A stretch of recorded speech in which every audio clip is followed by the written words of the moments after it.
He is, for a fact, one of the most recognized personality in the world of combat sports. Nicknamed Notorious, he seems to doesn't care about what people think of him. Having a phenomenal career, he knows makes money in many ways. Surprisingly, he didn't come from a lot of money and worked as a plumber. Some of his accomplishments, among others, was shown in the Ultimate Fighting Championship a former UFC featherweight and lightweight champion. This is the story of Conor Anthony McGregor, known by his moniker the Notorious.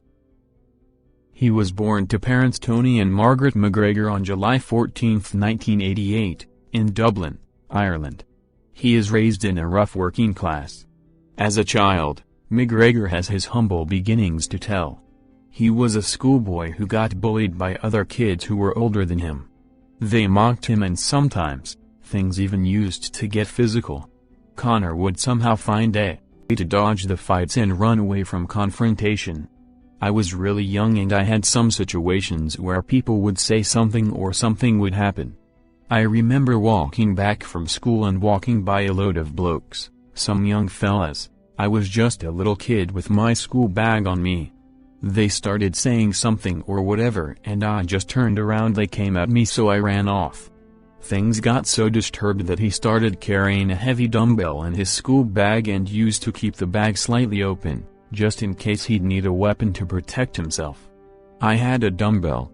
I took the weights off it and I stuck it in my bag, and I always used to walk home with the bag a little bit open, ready to go. I was just walking to school with no school books, then walking home with nothing. Just walking with that little bar. Thankfully, such a moment never occurred. During his adolescence, McGregor worked as a plumber's apprentice and he hated his job so much. It just wasn't for me. I was waking at 5 a.m. and walking in the dark, freezing cold, until I reached the motorway and waited for a guy I didn't even know to take me to the site, where I worked for 12 hours and then got driven back and walked home. I know there are passionate, skilled plumbers. But I had no love for plumbing. Yeah. I was working as a plumber and then I just quit and decided that I was going to go for the mixed martial arts full-time, to chase the dream. I knew I didn't want to be like the other guys on the building site, who were getting up early in the morning and working late at night. Labor work, hard hat work, that wasn't for me. When he gave up plumbing to train full-time, his parents disapproved of his decision, so much so he and his father came to an argument. "You'll be sorry when I'm a millionaire," he told his father. It will be this time where he would begin dating Devlin D., his longtime girlfriend.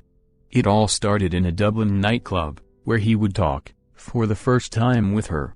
He had seen her before, but this was the night they had a conversation. I asked her to come over and we just started chatting. She seemed like a nice girl, and I like good girls. From the very start, Dee saw the passion in Conor for MMA. She became his everything when he had nothing. My girlfriend worked very hard throughout the years and stuck by me when I had essentially absolutely nothing. I only had a dream that I was telling her. For me to be able to take her out of work, give her everything she's ever wanted, and to travel the world with her fills me with pride. It keeps me going. When he was down and at his low to achieve his dreams, his girlfriend was there beside him, supporting him. Conor left his home to live with her. Her girlfriend did not let Conor give up his dreams and supported him even with just a small annual pay of $1,800. She did a lot of different jobs to help support her man. McGregor made his spectacular professional MMA debut on March 8, 2008, when he faced Gary Morris at a Cage of Truth event in his hometown of Dublin, Ireland. McGregor has gone on to enjoy an incredible career which includes winning belts in Cage Warriors and the UFC, where he became the promotion's very first fighter to hold titles in 2 divisions, simultaneously. The journey, however, was not as easy as we think. The most depressing for sure in every athlete's journey is the taste of first defeat. It was in 2008 when he first lost to Artemiy Saitynkov. According to Saitynkov, It was a defeat the young McGregor didn't take too well. He shares McGregor was inconsolable after the loss and was still crying about the defeat in the dressing room after the fight. Conor tried to get into my head during the weigh-in. Conor stayed on the ground for a few minutes. He was crying and he was completely devastated. I had to go to his dressing room to try to cheer him up and he was still crying when I got in. He then continued his journey and, eventually signed by the UFC, and the rest was history. Conor McGregor may not be the nicest man on the planet. He has had his share of eyebrow-raising controversies that have stunned his fans from time to time. But as an athlete that put every bit of whatever he had to give, in becoming one of the most fearless and talk-star mixed martial artists in the world, McGregor will continue to have the love and support of people from all walks of life. We see in this beautiful life. The journey to our goals of becoming successful is full of hindrances and challenges. When are down, let us assess ourselves, improve and continue the journey. This is Story of Your Life Animations, and leaving you a quote from Conor McGregor. When things are going good, you visualize these good things happen. What's not easy to do is when things are going bad and you are visualizing the good stuff.